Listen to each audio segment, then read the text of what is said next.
সুযোগে এখন যেটা হয়তো 15 দিন বা 20 দিন আগেও সম্ভব ছিল না, যে একেবারে আওয়ামী লীগের পক্ষে বড় জায়গাতে বসে প্রকাশ্য লাউড স্পিকারে বলা হচ্ছে যে আওয়ামী লীগকে না হলে বাংলাদেশে ইনক্লুসিভ নির্বাচন হবে না।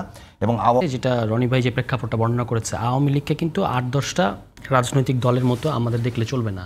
যেমন ধরেন আওয়ামী লীগের কাছাকাছি বড় দল বিএনপি, বা আসলে সাংগঠনিক দিক থেকে আওয়ামী লীগের চেয়ে বড়, এবং বিএনপির শাসন আমলেও ধরেন আপনি অনেক, আমরাও সমালোচনা করি, হ্যাঁ সামনেও করব, কিন্তু আওয়ামী লীগকে একটা আলাদা জায়গা থেকে দেখতে হবে। আওয়ামী লীগ বাংলাদেশের ইতিহাসকে যেভাবে দখল করেছে এবং আওয়ামী লীগের যে ইডিওলজি, মতাদর্শ, যে মতাদর্শ দিয়ে সে ফ্যাসিবাদ কায়েম করেছে, এখনও পর্যন্ত একমাত্র শক্তি, আমি আর এটাকে রাজনৈতিক দল বলি না, একমাত্র শক্তি যারা এই ধরনের ফ্যাসিবাদ বাংলাদেশে কায়েম করতে পেরেছে, এবং সেটার আলটিমেট ইয়েটা আমরা এরকম একটা গণহত্যার মধ্যে দিয়ে শেষ হলো।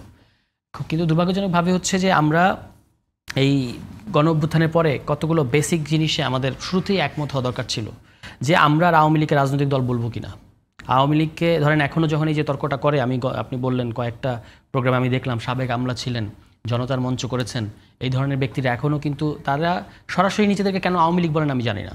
এরা কিন্তু একটা নিরপেক্ষতার খালেদার বিরুদ্ধে মামলা সব সাপোর্ট দিয়েছেন, হ্যাঁ, এবং নমিনেশন চেয়েছে আওয়ামী লীগের কাছ থেকে। তাদের সাথে দুর্ভাগ্যজনকভাবে আমাদেরকে টকশোতে বসতে হয়, মানে বিভিন্ন জায়গায় বসতে হয়েছে।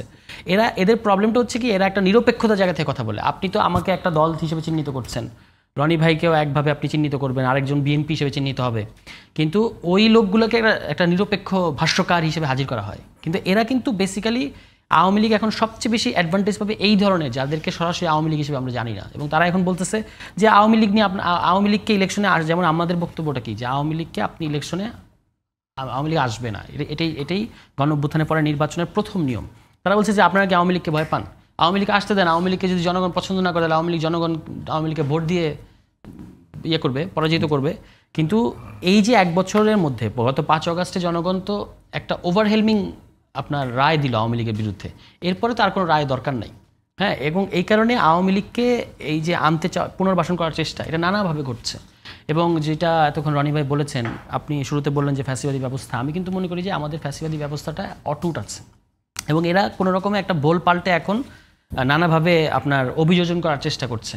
এবং এরা আসলে এদের এখনও কিন্তু, আপনি যদি এদের সাথে কথা বলেন, যে এরা আসলে নানাভাবে চিন্তা করছে যে কোনো একটাভাবে আওয়ামী লীগ রিফাইন্ড আওয়ামী লীগের আলোচনাটা আমাদের সমাজে কীভাবে শুরু করা হয়েছে, হ্যাঁ। যে ওই যে আমি যাকে ইঙ্গিত করে কথা বললাম জনতার মঞ্চে, উনিও বলতেছে শেখ হাসিনা না আসুক, আওয়ামী লীগ তো আসবে, ঠিক আছে। এবং সেখানে আমাদের খুব সতর্কভাবে খেয়াল রাখতে হবে তাজ পরিবারের কর্মকাণ্ড, দুর্ভাগ্যজনক। কারণ আমাদের ইতিহাসে আমি দেখেছি, যখনই আওয়ামী লীগ, বিশেষত শেখ পরিবার একটা বিপদে পড়ে, তখন এই ফ্যামিলিটা এগিয়ে এসে উদ্ধার করে, এবং আবার বিশ্বস্ততার সাথে শেখ পরিবারের হাতে দায়িত্ব দিয়ে তারা চলে যায়। এটা তারা ইতিহাসে বারবার করেছে। ফলে এদেরকে কেন্দ্র করে কোনো ধরনের রিফাইন্ড আওয়ামী লীগের প্রজেক্ট চলছে কিনা, বা এটার সাথে কারা কারা জড়িত, এই ব্যাপারে আমাদের সতর্ক থাকা দরকার। এবং আপনি শুরুতে যে বিএনপির ভারপ্রাপ্ত চেয়ারপারসনের যে কোটেশনটা পড়লেন, এই রকম শক্ত অবস্থান প্রত্যেকটা দলকে দেখাতে হবে। আমাদের দুর্ভাগ্যটা হচ্ছে যে আমরা বিচারের প্রশ্নে, সংস্কারের প্রশ্নে, এবং তারপর বিচারের ব্যাপারে আমরা এই যেমন এখন শোনা যাচ্ছে প্রায় 2-1টা আলোচিত মামলা বাদে বেশিরভাগ মামলার আসামিরাই কিন্তু জামিন পেয়ে যাচ্ছে। আপনি সেদিনও আনোয়ার হোসেন মঞ্জুর কথা শুনলেন এই টেলিভিশনে, সে ভাষা বলতেছে যে সংঘাত হবেই, সংঘাত অনিবার্য। বাংলাদেশে বসে এই কথাটা বলা যাচ্ছে। ওখানে একটা উনি কথা বলেছে ভাবে যে মানে সংস্কার করছেন, এবং তারপরে একটা স্ল্যাং ল্যাঙ্গুয়েজ ইউজ করে বলছেন যে এটা সেই সংস্কার বাস্তবায়ন করবে কে, হ্যাঁ, মানে করবে কে, এবং এটা তো ধরেন সংস্কার বাস্তবায়ন করবে কে, এই নিয়ে আমাদের মধ্যে ওই যে, ঠিক আছে। এখন যেহেতু সরকার কথা বলার কারণে কাউকে গ্রেফতার করে না, ঠিক আছে, বা কথা বলার কারণে কারোর উপর ক্র্যাকডাউন করে না, এই সুযোগে অনেকে এই যে একটা দেশের মধ্যে দাঁড়িয়ে আপনি যখন বলেন যে সংঘাত হবেই, এই সংঘাতটা কে কার বিরুদ্ধে করবে? বাংলাদেশের জনগণ, আমি তো বিশ্বাস করি বাংলাদেশের সকল রাজনৈতিক দল নিজেদের মধ্যে যাই থাকুক, এবং জনগণ আওয়ামী লীগ প্রশ্ন ঐক্যবদ্ধ আছে, তাহলে আপনি বাংলাদেশের জনগণের বিরুদ্ধে আসলে পুলিশের যেহেতু মেজর কোনো রিফর্ম হয় নাই, পুলিশের রিফর্মের আলোচনাটাই আসলে এক অর্থে মানে সাইডে চলে গেছে, এখন কিন্তু আলোচনাটা নাই। পুলিশ আমরা কিন্তু পুলিশকে এখানে দোষ দিলে হবে না, পুলিশ নিজে চেয়েছে। আমি যেহেতু সংস্কার নিয়ে কিছু কাজ করেছি, আমি জানি যে পুলিশের ঊর্ধ্বতন কর্মকর্তা থেকে শুরু করে ওই শুরুর দিকে আপনার মনে আছে 11 দফা কনস্টেবল এবং মিড লেভেলের কর্মকর্তাদের, তারা কিন্তু সংস্কার চেয়েছে। সংস্কারটা মিনিস্ট্রি থেকে আটকে দেওয়া হচ্ছে, বলছে যে এই সংস্কারগুলো লাগবে না। তাহলে এই পুলিশ এখনও কিন্তু যেভাবে তাকে মানে তার মোরালটা এখন যেমন ভেঙে গেছে, আবার যদি সে আগের মতো জায়গায় থাকে, তা সাইকোলজিক্যালি যদি আমরা তাকে কোনো ধরনের একটা হিলিংয়ের মধ্যে না নিয়ে আসি, তাহলে সুযোগ পাওয়া মাত্রই কিন্তু আবারও তারা জনগণের উপর চড়াও হবে।